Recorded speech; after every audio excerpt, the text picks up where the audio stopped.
creada para ser su ayuda idónea. Capítulo 23. Obedecer o no obedecer. Esa es la disyuntiva. Lanzando piedras. Estimado señor Spear, hace como 6 meses observé que cada noche mi esposo empezaba a ir a una recámara desocupada para trabajar en su computadora. Una de nuestras hijas menores frecuentemente lloraba cuando él estaba presente, así que él dijo que le estaba dejando más espacio a ella para tratar de no inquietarla. Además estaba cansado y quería algo de tranquilidad después de trabajar todo el día. Para mi interior dudé, pero lo dejé pasar. Con el paso del tiempo, sus noches en el cuarto iniciaban cada vez más temprano y se prolongaban hasta más tarde. Yo le preguntaba qué estaba haciendo y decía que era investigación para el trabajo o que estaba tratando de construir un portal de web. En ocasiones yo trataba de abrir la puerta para hablar con él sobre algún asunto, pero la puerta tenía seguro y mi esposo decía que era porque los niños no lo dejaban en paz, así que tenía que poner seguro a la puerta mientras estaba allí. Un día vino una amiga y le pedí que me enseñara algo en la computadora porque yo no sabía nada de eso. Ella se sorprendió porque había sido retirado parte del cableado de manera que no se podía encender.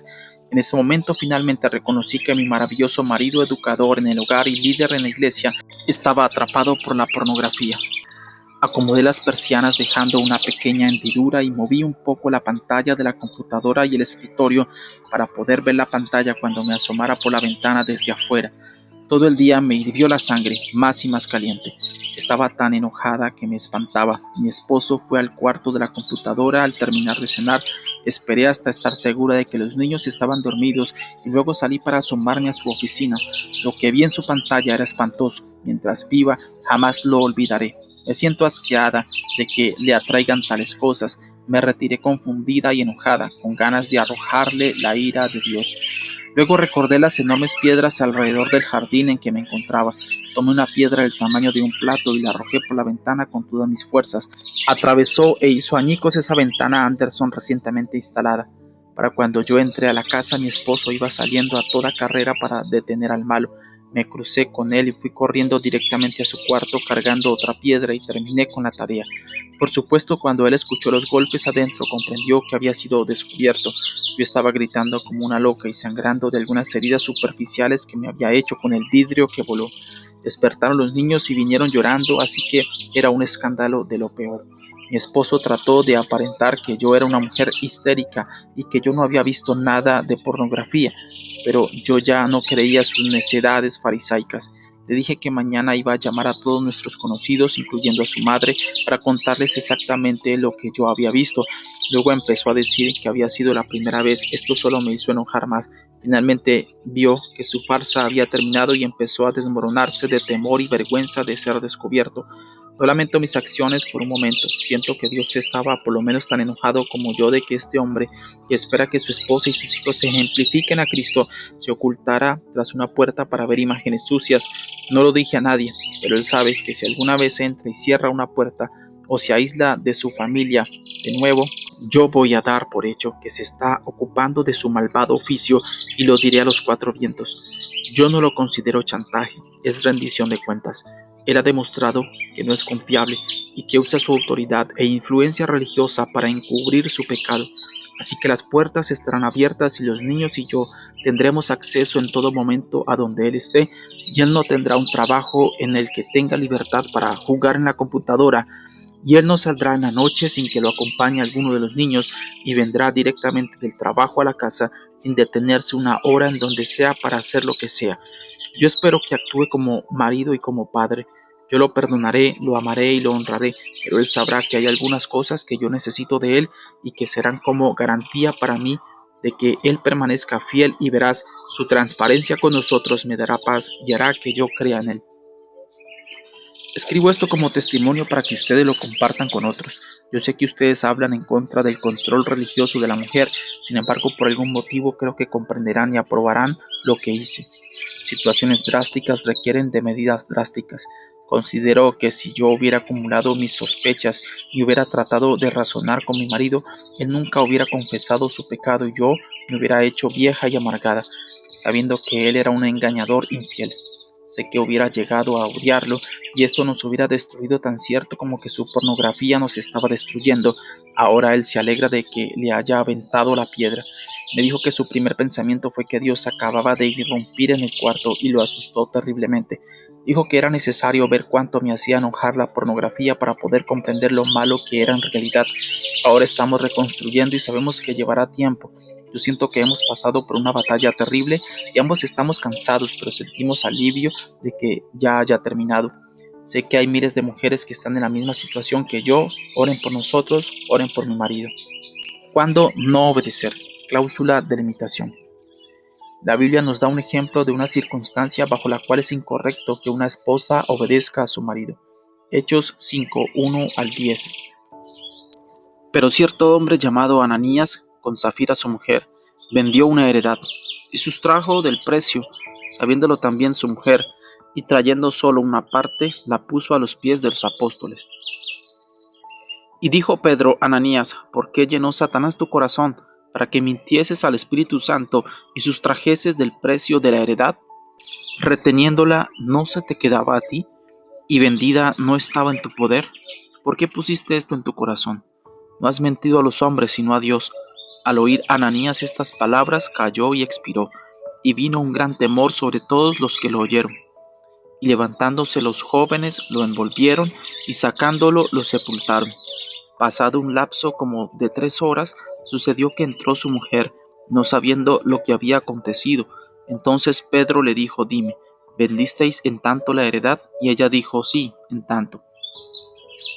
Y Pedro le dijo, ¿por qué convinisteis a intentar al Espíritu del Señor? He aquí a la puerta los pies de los que han sepultado a tu marido y te sacarán a ti. Al instante ella cayó a los pies de él y expiró.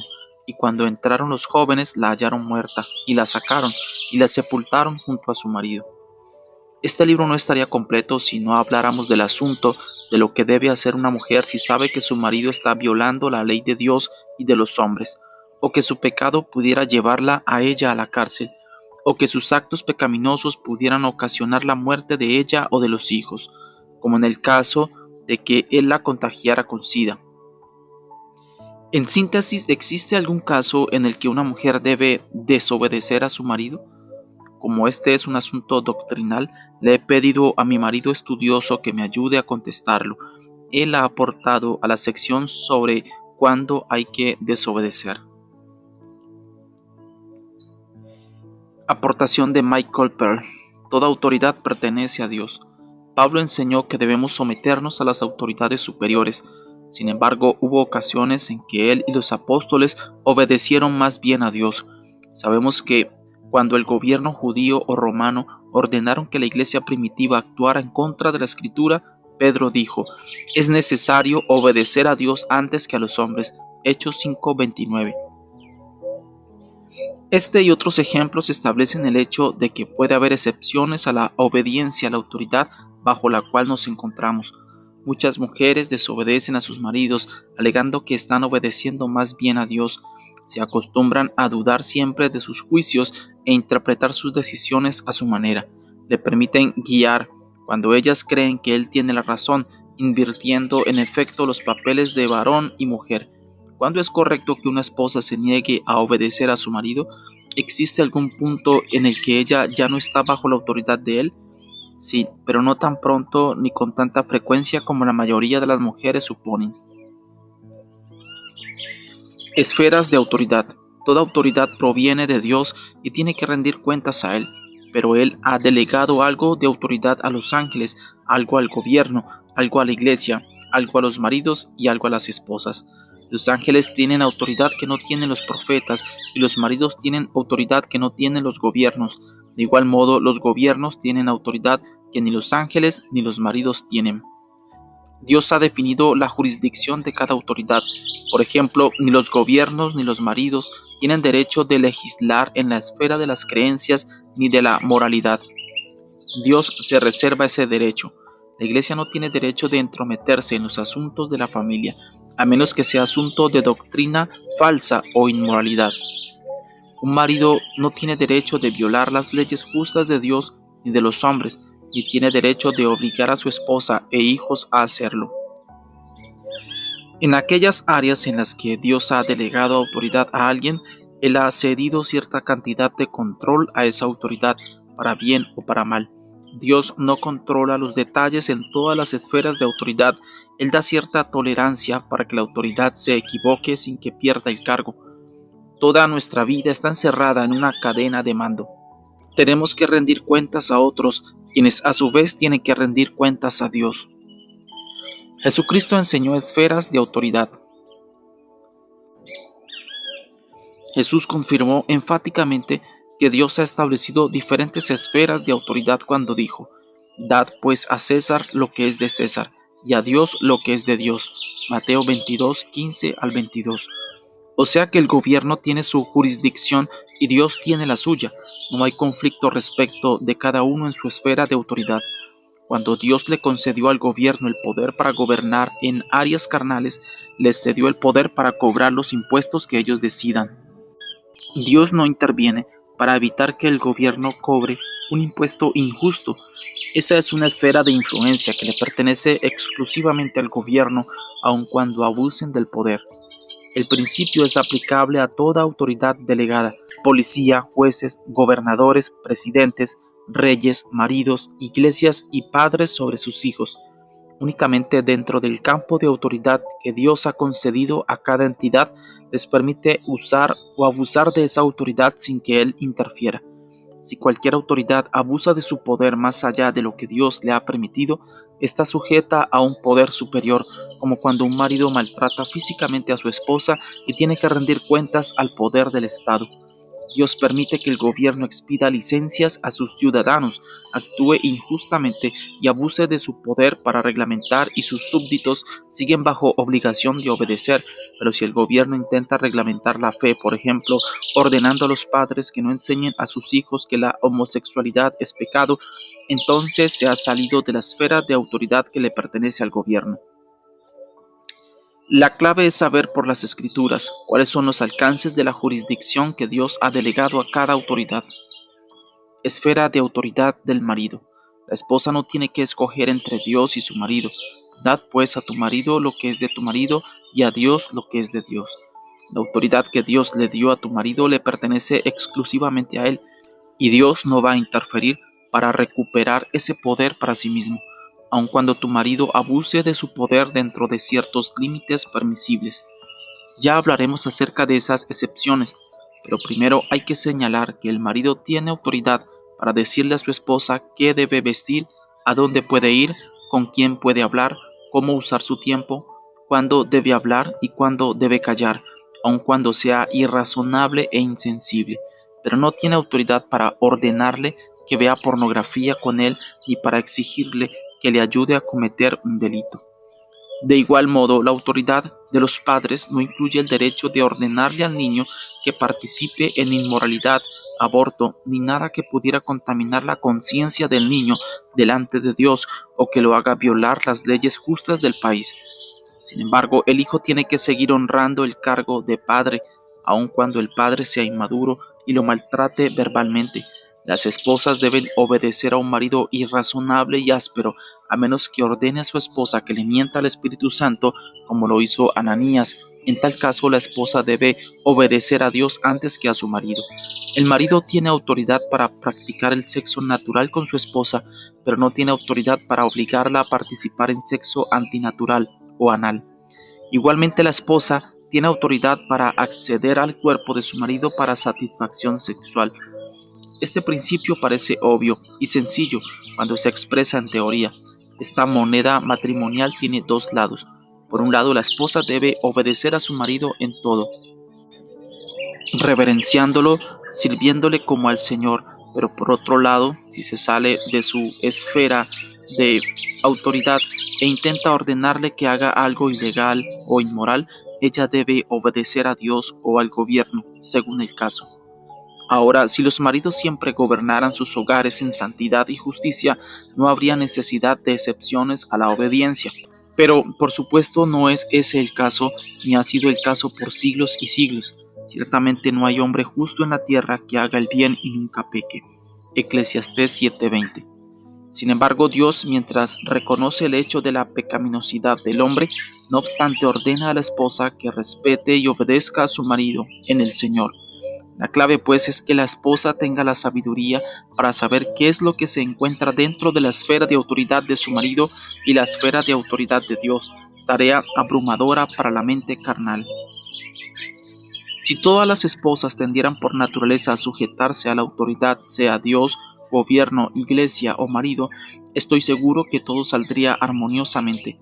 Las esposas obedecerían alegremente a sus maridos día tras día, y solo en aquellas raras excepciones, cuando un marido ordenara a su esposa que hiciera el mal, se vería ella obligada a dar el paso de negarse a obedecerle en la violación de las leyes de Dios y de los hombres. Pero desgraciadamente las esposas también son caídas descendientes de Adán, sin tendencia a ser equilibradas ni sabias. La mayoría de los divorcios cristianos son religiosos. Las convicciones religiosas e insistencia de mentalidad cerrada de parte de ella lo conducen a él a abandonarla. Como divorciada, ella cultiva la imagen de víctima perseguida y maltratada, pero en muchos de los casos fueron las normas de ella las que crearon el distanciamiento que condujo al divorcio. El diablo ríe, los hijos lloran y el grupo de solteros en la iglesia crece. ¿No es irónico que las enseñanzas de Cristo sean culpadas de que una mujer desobedezca y deshonre a su marido? Dios no pasa sobre la autoridad del marido cuando éste la usa de manera injusta. ¿Dónde está el límite? Dios no interviene para despojar al padre de su autoridad cuando deja ver que es iracundo y que descuida a sus hijos, o cuando se excede en su castigo corporal mientras no rebase los límites que violarían las leyes justas del país o llegue a la categoría de lo que constituye violencia contra otro ser humano. Sigue siendo deber de los niños obedecer a un padre irrazonable y áspero. De igual manera, la esposa debe obedecer a un marido irrazonable y hosco, porque conservan su posición de cabeza mientras no crucen la línea roja brillante hacia los actos criminales o impongan a la familia una conducta inmoral, desencadenando la intervención de Dios o del gobierno. Esto es bíblico en todos los sentidos. Considera el siguiente pasaje sobre este principio de la autoridad. Padeciendo molestias injustamente. El pasaje de Primera de Pedro finalmente pasará a comentar la obediencia de las esposas a sus maridos, pero comienza como lo hicimos en nuestro estudio del tema, abordando el concepto general de esferas de autoridad.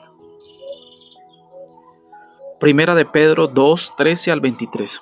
Por causa del Señor, someteos a toda institución humana, ya sea al rey como a superior, ya a los gobernadores como por él enviados para castigo de los malhechores y alabanza de los que hacen bien. Porque esta es la voluntad de Dios, que haciendo bien hagáis callar la ignorancia de los hombres insensatos, como libres, pero no como los que tienen la libertad como pretexto para hacer lo malo, sino como siervos de Dios.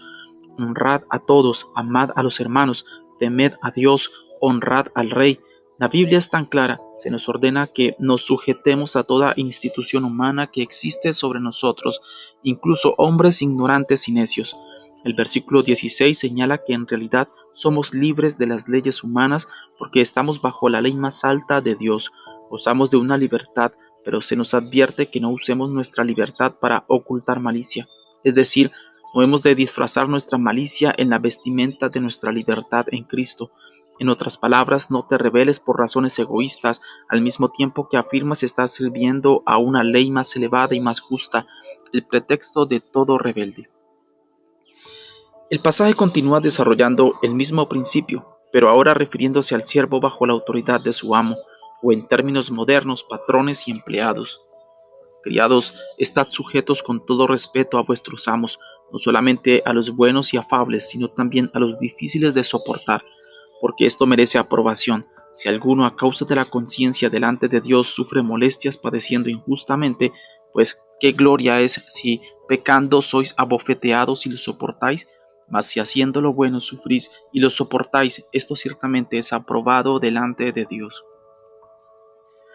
Aquí es donde se resuelve el problema. El siervo debe estar sujeto a su amo, ya sea bueno y afable, difícil de soportar, chueco, perverso, impío, injusto y áspero, aun cuando una persona en autoridad le ocasione a su subalterno molestias y padecimientos. Dios manda al siervo que lo soporte y lo tome con paciencia. El siervo no tiene la opción de decidir que el amo no está actuando dentro de la voluntad de Dios y por lo tanto no merece obediencia. Es aprobado delante de Dios la voluntad de Dios que el subalterno padezca injustamente y lo soporte con paciencia.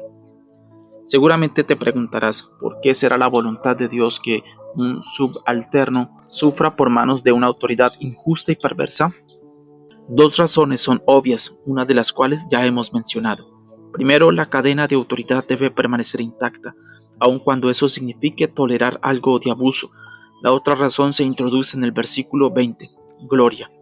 Fuimos creados por Dios y colocados en esta tierra para expresar su gloria. Salmo 8, 5. Isaías 43, 7. Romanos 2, 7. Hebreos 2, 7.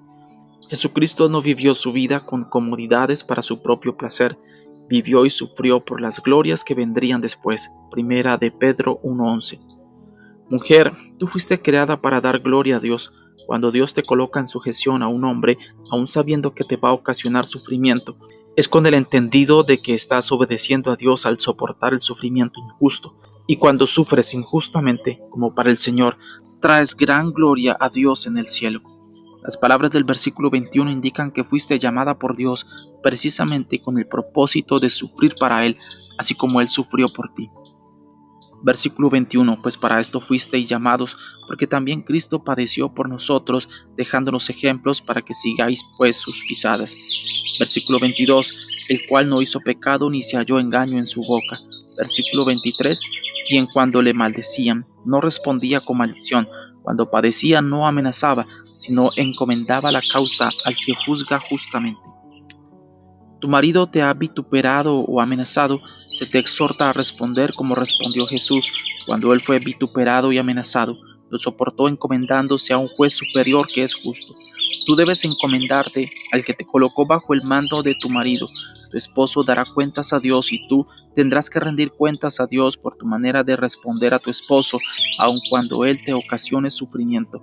Mi interpretación no está fuera de contexto ni es fantasiosa, porque el texto de Primera de Pedro continúa desarrollando este principio de autoridad y sujeción, comentándolo en relación con la obediencia de la esposa a su marido.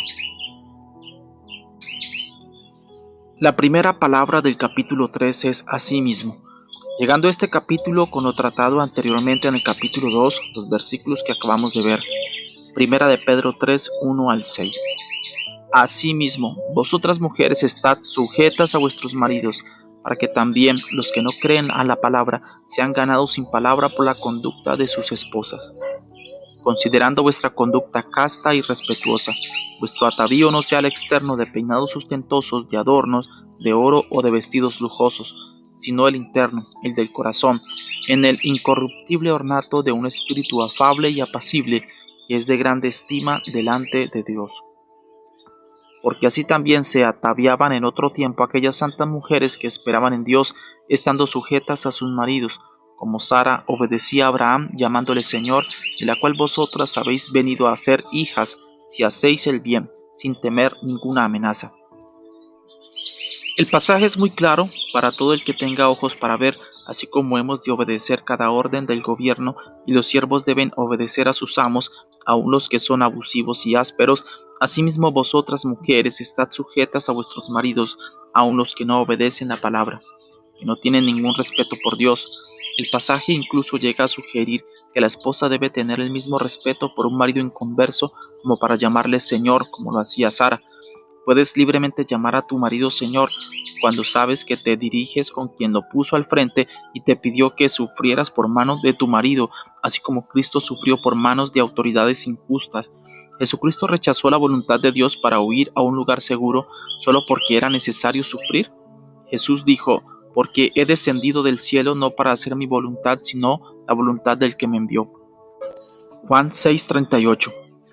Las mujeres que hacen su propia voluntad pudieran huir de un matrimonio que no es nada divertido, pero las mujeres que hacen la voluntad de Dios llegan a ser partícipes de un nivel de bendición conocido únicamente por los obedientes.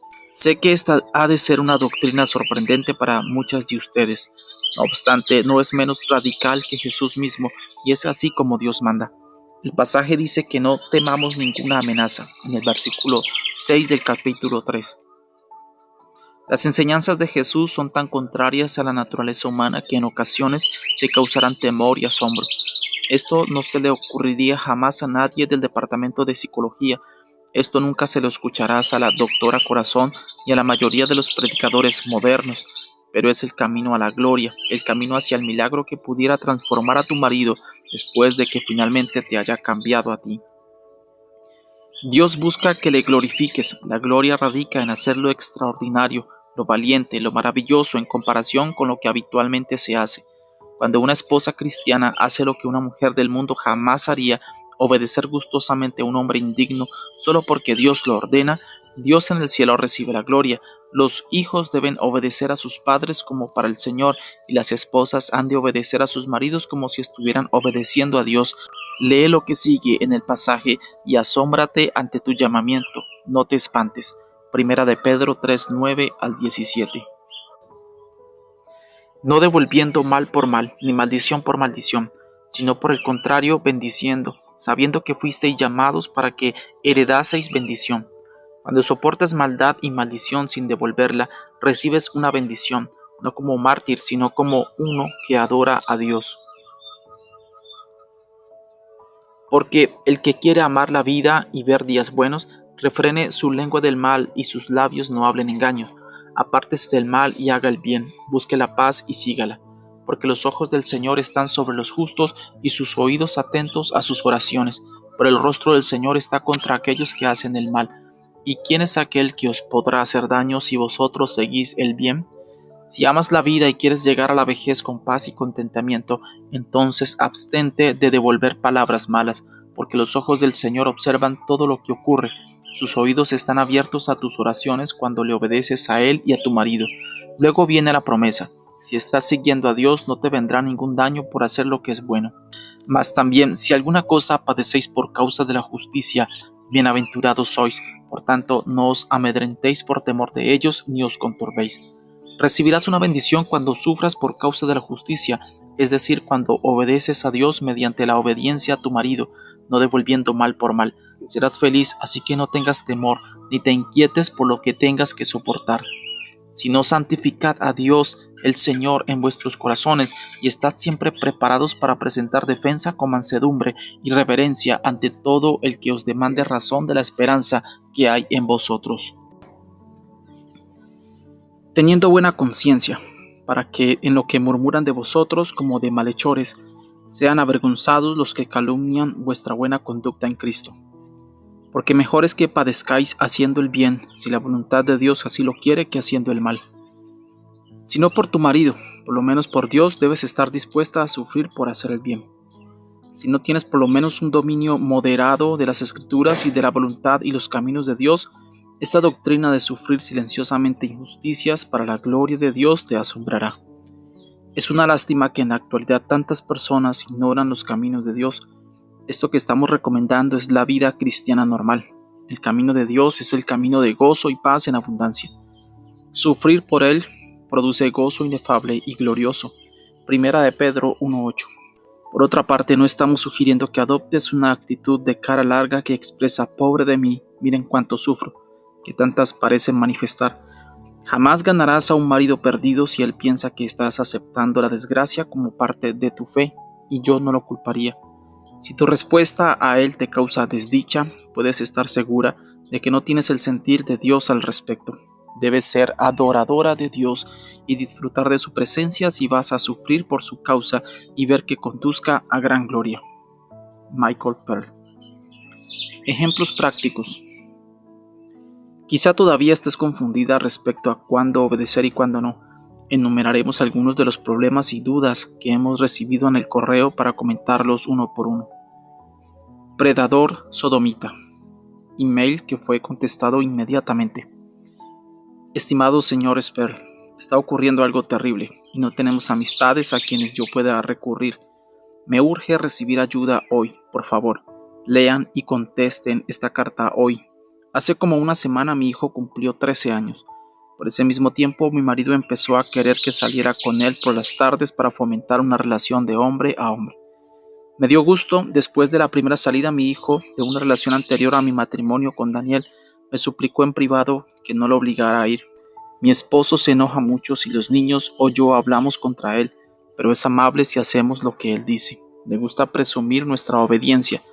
Le dije a mi hijo que él debe obedecer a Daniel.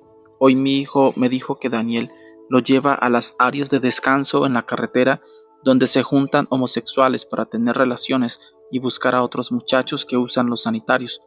Mi hijo dijo que mi esposo lo obliga a participar con él y con otros hombres. Sabía demasiado como para que estuviera inventando y además estaba llorando y suplicándome y amenazando con irse de la casa si yo no hacía algo. Tengo miedo. Yo había sospechado fuertemente que Daniel estaba viendo pornografía desde hace mucho tiempo, pero yo trataba de ocuparme de lo mío. Ahora está ocurriendo esta experiencia tan terrible. Estoy orando. Por favor, Dios, estoy rogando, haz que me contesten hoy mismo. Le dije a mi hijo que fingiera estar enfermo esta tarde, mientras yo decido qué debo hacer. Jen, madre de 7.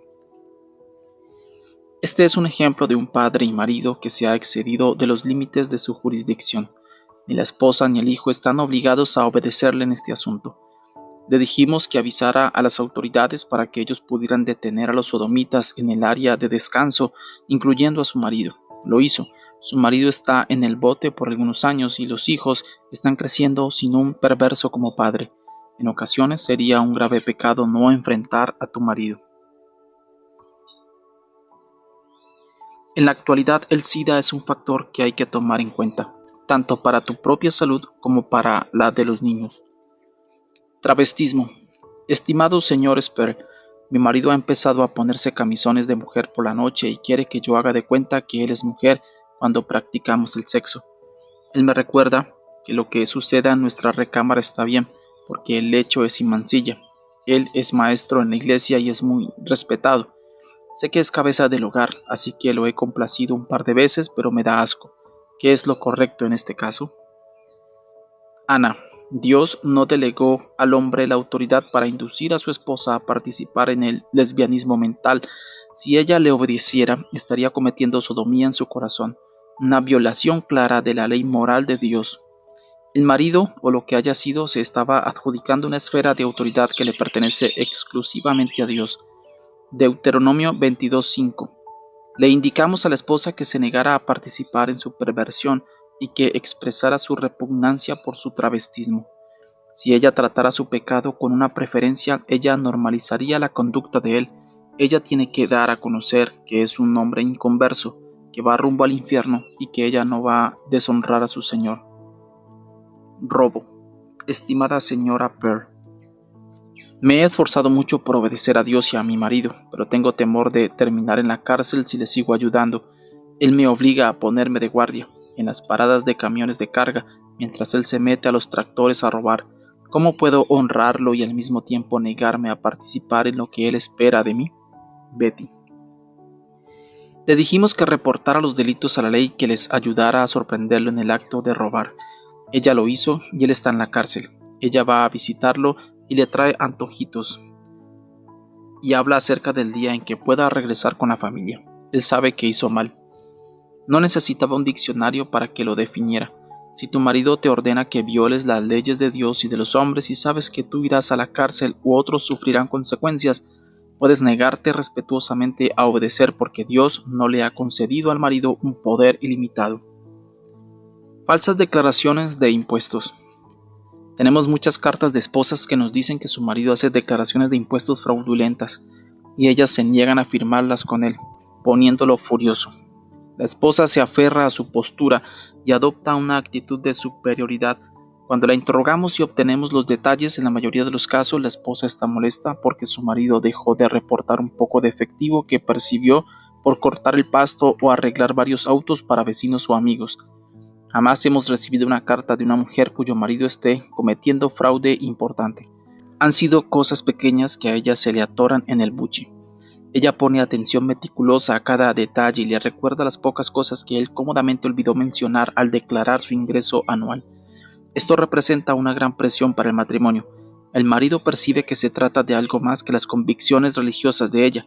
Él siente que está usando esta oportunidad para rechazarlo a él, para tomar las riendas en sus propias manos, y eso le molesta a él mucho más que cualquier pérdida de recursos.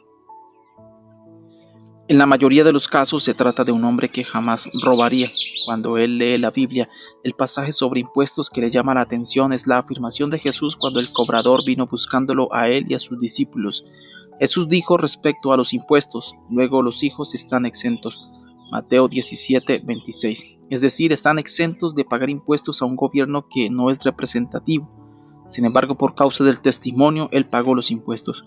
Muchos hombres no sienten ninguna obligación moral de estimular su memoria cuando se trata de contribuir voluntariamente a un sistema fiscal que es un robo ilegal. No sienten ningún deber delante de Dios de aportar dinero para financiar abortos, el programa de fomento de homosexualidad en las escuelas públicas, programas de planeación familiar, distribución de condones entre niños, agujas para drogadictos, apoyos de las llamadas artes y radio oficial con su programa socialista.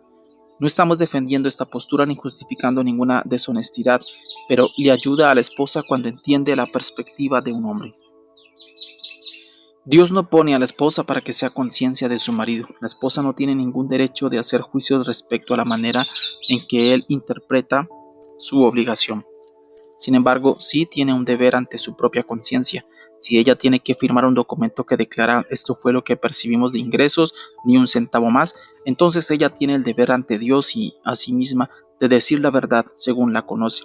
Además, cuando se afirma una declaración de impuesto, se hace bajo protesta de decir verdad. Sin embargo, habiendo leído miles de cartas sobre este asunto, hemos llegado a la conclusión de que el tema de los impuestos parece ser una forma conveniente de que la esposa se convierta en conciencia de su marido sin perder la sensación de ser una mujer virtuosa. Ya comparecerá ella ante el tribunal del juez supremo, quien juzgará las verdaderas intenciones del corazón. Como cristiana tienes el deseo y el deber de ser honesta en todo, pero tienes que honrar a tu marido al mismo tiempo. Así que, si no puedes poner tu firma en un documento que te convertirá en una mentirosa, debes negarte con mucha gracia y humildad. Pudieran existir otras maneras de solucionar el problema. Quizá podrían declarar por separado para que tú no tuvieras que firmar las declaraciones de él y así no te verías implicada en su manera de manejar sus negocios. Mi marido me prohíbe ir a la iglesia, estimada Debbie.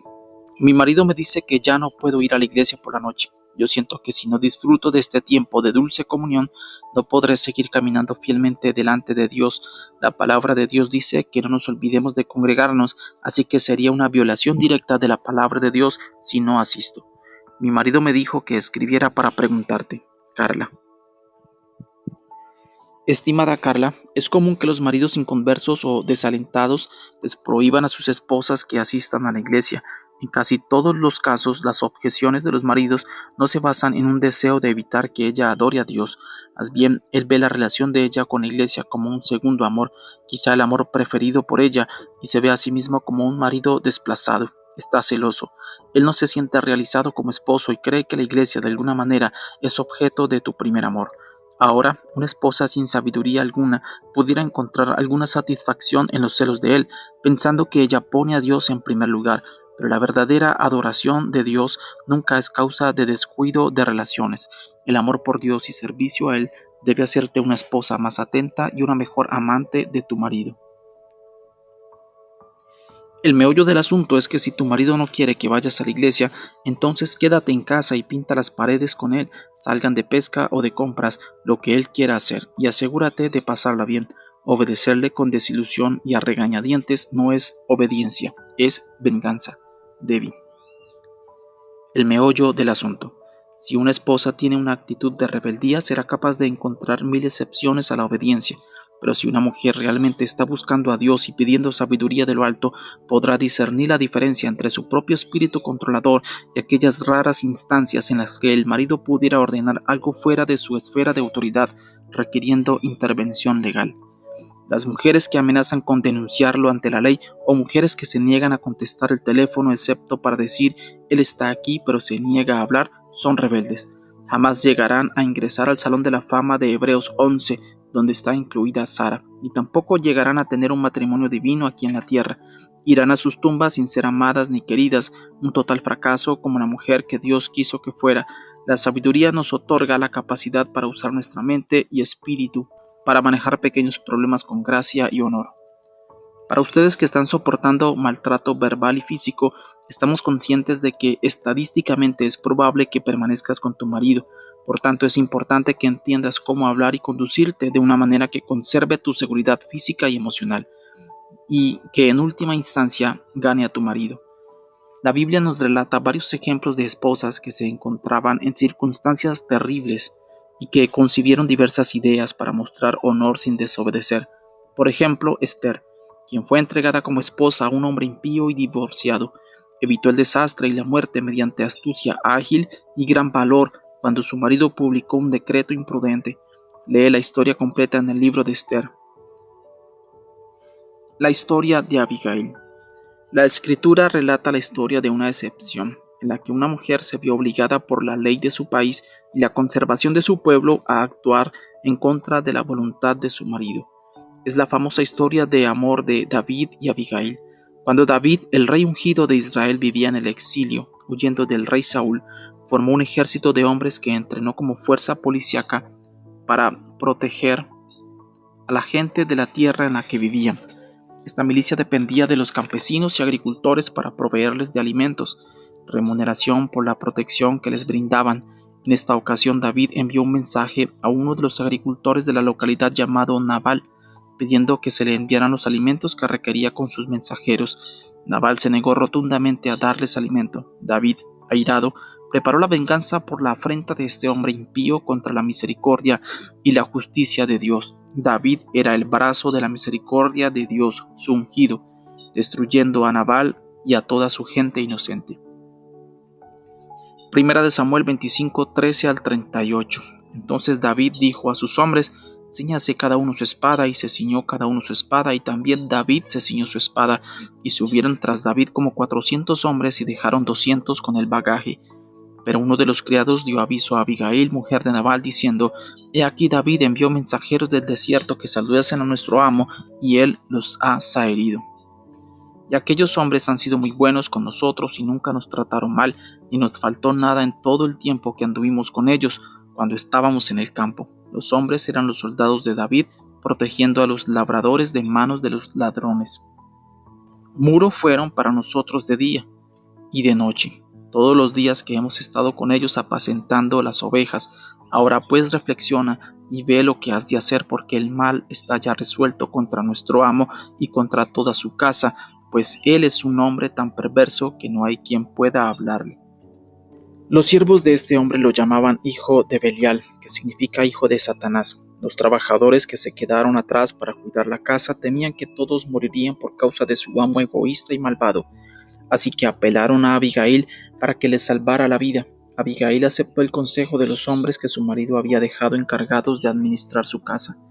Entonces Abigail tomó luego 200 panes, 2 cueros de vino, 5 ovejas guisadas, 5 medidas de grano tostado, 100 racimos de uvas pasas y 200 panes de higos secos, y lo cargó todo en sus asnos.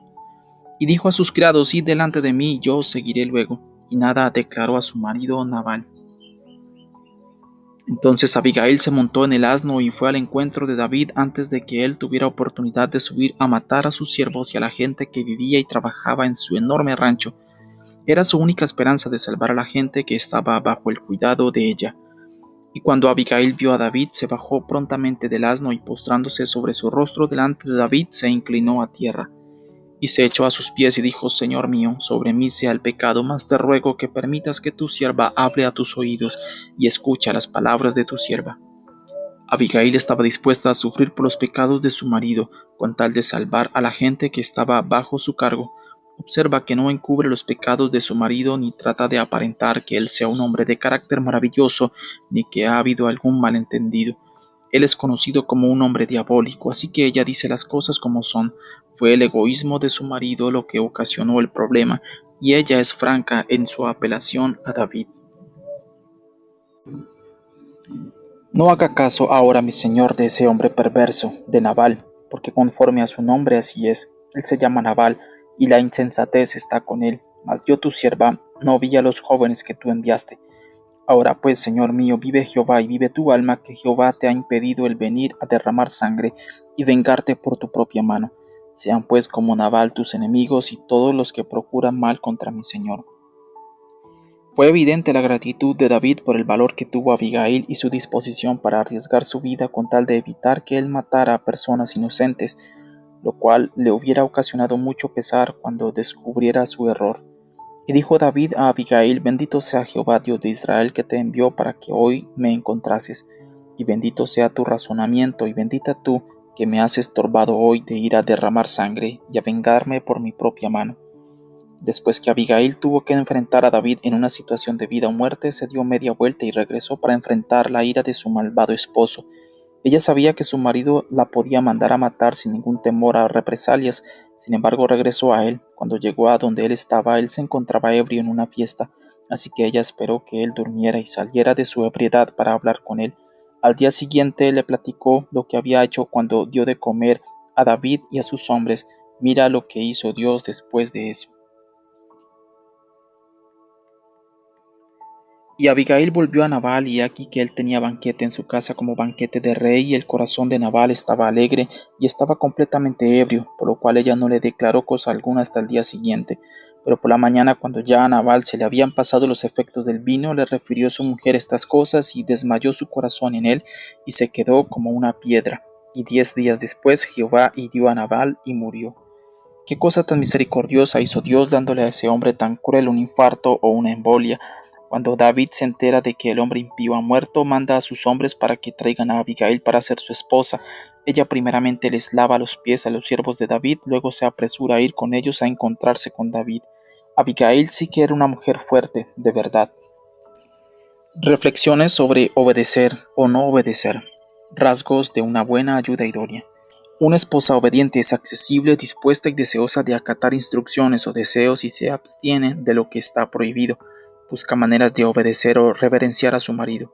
Canaliza su mente hacia maneras positivas de decir sí. Nunca se considera una excepción a la regla de ser ayuda idónea. Trata con Dios en serio.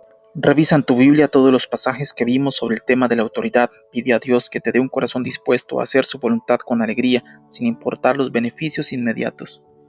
Verificación de la realidad, mas el fruto del Espíritu es amor, gozo, paz, paciencia, benignidad, bondad, fe, fidelidad, mansedumbre, dominio propio. Contra tales cosas no hay ley. Gálatas 5, 22 al 23. Si el Espíritu de Dios mora en ti, manifestarás fruto primeramente en el hogar, en tu relación con tu marido y tus hijos, luego también en el contexto social fuera del hogar. Tu verdadero yo se manifiesta en el hogar y es conocido por los que mejor te conocen.